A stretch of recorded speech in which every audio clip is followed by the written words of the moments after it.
পরম করুণাময় আল্লাহর নামে শুরু করতেছি। 12 তারিখে একটা নির্বাচন গেল।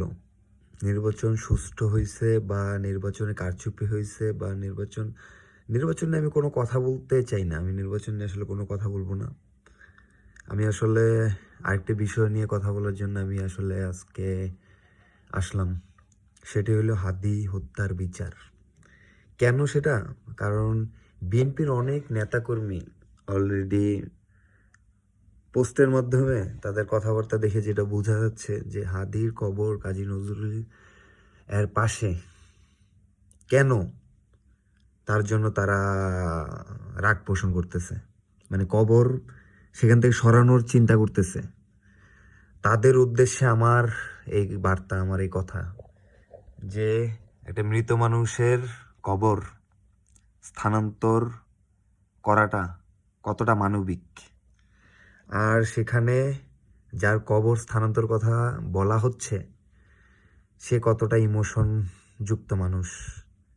এই মানুষটা দেশের মানুষের জনগণের স্বার্থে জনগণের জন্য অনেক কথা বলছে। জনগণের জন্যই বেশিরভাগ বলছে, জনগণের জন্যই বলছে, নিজের জন্য বলে নেই।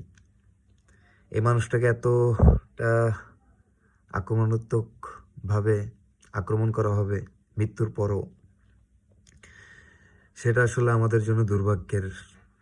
আমরা এমন একটা দলকে জনগণের কাছে বৈধতা অলরেডি দিয়ে দিছি, যেই সময় 5ই আগস্টের পর এই দলটাকেও বাংলাদেশ থেকে বিতাড়িত করা দরকার ছিল।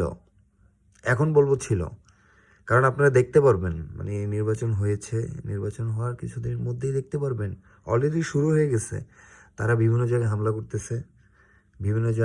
হামলা করতেছে, রক্তাক্ত করতেছে। এমনকি আমি এই যে ভিডিওটা করলাম সেটা আমি পোস্ট করব কারণ আমার হাদি ভাইয়ের ব্যাপারটা নিয়ে আমার খুব খারাপ লাগছে। হাদি ভাইকে নিয়ে তাদের যে ফেসবুক পোস্ট সেটা এখন পর্যন্ত আছে, কিন্তু স্টিল নাও কেউ এগুলি নিয়ে কোনো ধরনের কথা বলতেছে না। কেন? ভাই, কারণ কি? আমরা বিচার চাই। আমরা বিচার চাই বলতে কি, আমরা বিচার কার কাছে চাবো? তারপরে বিচার চাই। আর প্রথম বিচারটা মহান রাব্বুল আলামিনের কাছেই দিলাম।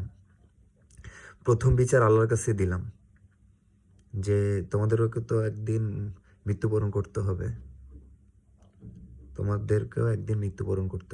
তখন